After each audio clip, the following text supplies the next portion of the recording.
Telangana rising 2047 ఒక దిక్సూచి. కోటి మంది మహిళలను కోటీశ్వరులుగా మార్చాలన్నదే వాళ్ళ ధ్యేయం బట్టి అంటా ఉన్నారు. ఇక క్యూరు, ప్యూరు, రేర్ అనే మూడంచెల విధానం ప్రవేశపెట్టాం. ఇది రాజకీయ ప్రణాళిక కాదు.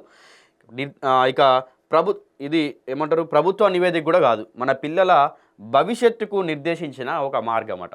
రాష్ట్రాన్ని $3 ట్రిలియన్ ఆర్థిక వ్యవస్థగా మార్చడమే లక్ష్యం. అభివృద్ధి అంటే కేవలం హైదరాబాద్ మాత్రమే కాదు. ఈ పాయింట్ ఎందుకన్నాడో చెప్తాను నేను. రాష్ట్రంలోని మారుమూల ప్రాంతాలకు తగిన ఫలాలు అందాలి. అసెంబ్లీలో డిప్యూటీ సీఎం బట్టి విక్రమార్క అంటా ఉన్నారు. ఈ అభివృద్ధి అంటే కేవలం హైదరాబాదే కాదనేది, బీఆర్ఎస్ ప్రభుత్వం 10 ఏళ్ళు ఉన్నప్పుడు అభివృద్ధి అనేది ఓన్లీ హైదరాబాద్లోనే జరిగింది.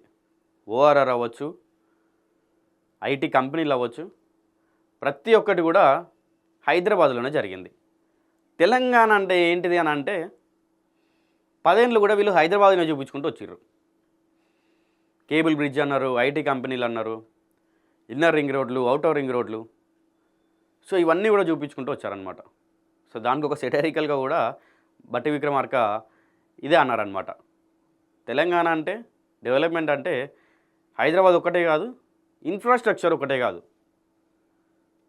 నిజంగా ఎవరి బీఆర్ఎస్ వాళ్ళని అడిగినా కూడా, అరే 10 ఏళ్ళ ముందు ఎట్లుంటే ఇప్పుడు హైదరాబాద్ ఎట్లుంది చూడు, ఇన్ఫ్రాస్ట్రక్చర్ తోటి ఎట్లా డెవలప్మెంట్ అయిందండి, ఓన్లీ ఆ బిల్డింగులు ఇవే చూపిస్తారు. హైదరాబాద్ మొత్తం కూడా కాలే ఇది. మెట్రో దారి ఏదైతే ఉంటుందో, మెట్రో దారి నుండి జస్ట్ ఎక్కువ ఏమొద్దు, ఏ గల్లీకైనా లెఫ్ట్ రైట్ ఎక్కడికైనా జస్ట్ ఒక 1/2 కిలోమీటర్ లోపలికి పోండి, అంతే చాలు. ఏదైనా అవ్వచ్చు, అది ఉప్పల్ అవ్వచ్చు, లేకుంటే ఎల్బీ నగర్ అవ్వచ్చు, ఇటు సైడ్ పోతే దిల్సుఖ్ నగర్ కానీ, లేదంటే బేగంపేట, అమీర్పేట, అటు సైడ్ పోతే కూకట్పల్లి, మియాపూర్, ఇటు సైడ్ పోతే జూబ్లీ హిల్స్, ఎక్కడికైనా కూడా అమీర్పేట దారి నుంచి ఒక 1/2 కిలోమీటర్ లెఫ్ట్ సైడ్ కానీ 1/2 కిలోమీటర్ రైట్ సైడ్ కానీ వెళ్ళండి. అసలు హైదరాబాద్ అంటే ఏంటిది అనేది మీకు అక్కడ తెలుస్తుంది.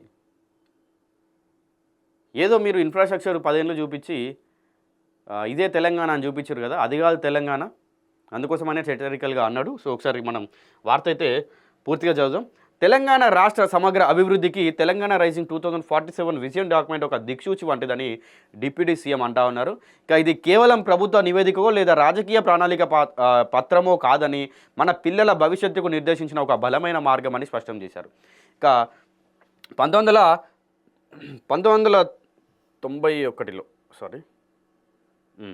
1991 నుండి ప్రతి దశాబ్దంలో రాష్ట్ర జిఎస్డిపి రెట్టింపు అవుతూ వస్తుంది. $200 బిలియన్ చేరుకుందన్నారు. ఇక 2047 నాటికి రాష్ట్రాన్ని $3 ట్రిలియన్ ఆర్థిక వ్యవస్థగా మార్చడమే తమ లక్ష్యం అని ఆయన ప్రకటించారు. తమ లక్ష్యం అంటే కాంగ్రెస్ పార్టీ లక్ష్యం అన్నమాట. అభివృద్ధి అంటే కేవలం హైదరాబాద్ మాత్రమే కాదని, రాష్ట్రంలోని మారుమూల ప్రాంతాలకు కూడా దాని ఫలాలు అందాలని డిప్యూటీ సీఎం ఉద్ఘాటించారు. నేను చెప్పిన కదా ఇందాక, ఏది డెవలప్మెంట్ అంటే ఓన్లీ హైదరాబాద్ ఒకటే కాదు, మారుమూల గ్రామాలకు పోయి చూడండి. నిన్న మన ఆదవ్ హైదరాబాద్లో కూడా ఒక వీడియో వచ్చింది. ఒక ట్రాలీ పైన దాదాపుగా ఒక 10 నుండి 15 మంది స్టూడెంట్స్ ట్రాలీలో వెళ్తూ ఉన్నారు, వెనుక నించొని వెళ్తూ ఉన్నారు. ఏది అక్కడ అభివృద్ధి ఏది? మరి మీరు 10 ఏళ్ళు పాలించింది ఏది? ఇప్పుడు వీళ్ళు 2 ఏళ్ళు, సరే వీళ్ళు వచ్చి 2 ఏళ్ళు అయిపోయాయి, వీళ్ళు చేసిన అభివృద్ధి ఏది? వీళ్ళు కూడా అదే కథ చేస్తున్నారు కదా. 2047 అని అంటా ఉన్నారు. మీరు కూడా ఇప్పుడు హైదరాబాద్ ఒక్కటే చూపిస్తూ ఉన్నారు. రైజింగ్ 2047 అంటా ఉన్నారు. మీ అభివృద్ధి మీరు వచ్చి 2 ఏళ్ళు అవుతుంది, మీదే అభివృద్ధి లేదా? వాళ్ళని ఏమంటున్నారు? ఇంకా ఎవరు వచ్చినా ఒకటే, దొండే అన్నట్టు ఇదే కథ అయిపోతుంది వీళ్ళది. ఏదో వాళ్ళని చూపించి అంటే మేము వాళ్ళకంటే ఎక్కువ చేస్తున్నామని వీళ్ళు ఫీల్ అవుతారు అంతే. వీళ్ళు ఫీల్ అవుతూ మనల్ని కూడా ఫీల్ అయ్యేలాగే చేస్తారు. దీంట్లో ఇదే చిత్రం గమనించాలి మనం. ఇక ఇందుకోసం క్యూరు, ప్యూరు, రేర్ అనే 3 అంచెల ప్రాదేశిక భౌగోళిక విధానాన్ని ప్రవేశపెట్టామన్నారు. ఔటర్ రింగ్ రోడ్ లోపల కోర్ అర్బన్ రీజియన్ కింద ఏఐ హెల్త్ సిటీలతో కూడిన భారత్ ఫ్యూచర్ సిటీని ఓఆర్ఆర్ ప్రాంతీయ రింగ్ రోడ్ మధ్య, ఇక పేరి అర్బన్ రీజియన్ కింద తయారీ లాజిస్టిక్ హబ్లను, ఆర్ఆర్ఆర్ అవల రూరల్ అగ్రి రీజియన్ కింద వ్యవసాయాన్ని అధిక విలువ కలిగిన బయో ఎకనామిక్గా అభివృద్ధి చేస్తామని వివరించారు. మరి ఎందుకు అభివృద్ధి అంటే మీరు కూడా 2047 అని చెప్పి మళ్ళీ హైదరాబాద్ చుట్టే ఓఆర్ఆర్లు అని చెప్పి క్యూరు అని చెప్పి చెప్తా ఉన్నారు. మీరు కూడా అదే చేస్తున్నారు కదా. ఇక భవనాలు భవనాలు దేశాలు నిర్మించవని, కేవలం ప్రజలు మాత్రమే నిర్మిస్తారని ఆయన పేర్కొన్నారు.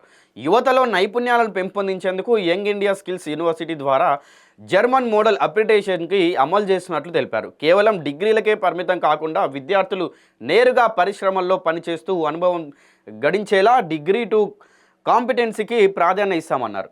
ఇక అలాగే ఆరోగ్యవంతమైన శ్రామిక శక్తి నిర్మించేందుకు వైద్య రంగంపై పెట్టే వ్యయాన్ని జిఎస్డిపిలో 8% పెంచినట్లు వెల్లడించారు. ఈ విజన్ డాక్యుమెంట్ యొక్క ప్రధాన లక్ష్యం 1 కోటి మంది మహిళలను కోటీశ్వరులుగా మార్చడమే అని చెప్పి కూడా బట్టి విక్రమార్క స్పష్టం చేశారు. ఇక స్వయం సహాయక బృందాలను కేవలం రుణాలు తీసుకునే సంఘాలుగా కాకుండా కార్పొరేట్ సంస్థలుగా తీర్చిదిద్దామని చెప్పారు. వారి చెల్లింపుల చరిత్రను డిజిటలైజ్ చేసి మారుమూల గ్రామంలోని మహిళలకు కూడా బంజారాయిల్స్ వ్యాపారవేత్త తరహాలో మూలధనం అందేలా చర్యలు తీసుకుంటామన్నారు. నాకు ఈ వార్త చదువుతా ఉంటేనే నవ్వొస్తుంది. ఇక సబ్సిడీల ద్వారా కాకుండా పారిశ్రామికవేత్తలుగా మార్చడం ద్వారా మహిళా సాధికారికత సాధిస్తామని భరోసా ఇచ్చారు. 2014లో సోనియా గాంధీ మార్గదర్శకత్వంలో రాజకీయ తెలంగాణ కళను సాకారం చేసుకున్నామని, ఇప్పుడు 2024లో సంపన్న తెలంగాణ నిర్మాణం కోసం సరికొత్త ఒప్పందంపై సంతకం చేద్దామని సభ్యులకు పిలుపునిచ్చారు. ఇది ఒక సజీవ వేదిక అని ప్రతిపక్ష సభ్యులు కూడా దీనిపై నిర్మాణాత్మక సూచనలు, సలహాలు అందించాలని కోరారు. రాష్ట్రంలోని ప్రతి రైతు, దళితుడు, గిరిజనుడు, మహిళలను అభివృద్ధి బాట పట్టించడమే ఈ తెలంగాణ రైజింగ్ 2047 అంతిమ ధ్యేయం అని డిప్యూటీ సీఎం బట్టి విక్రమార్క స్పష్టం చేశారు.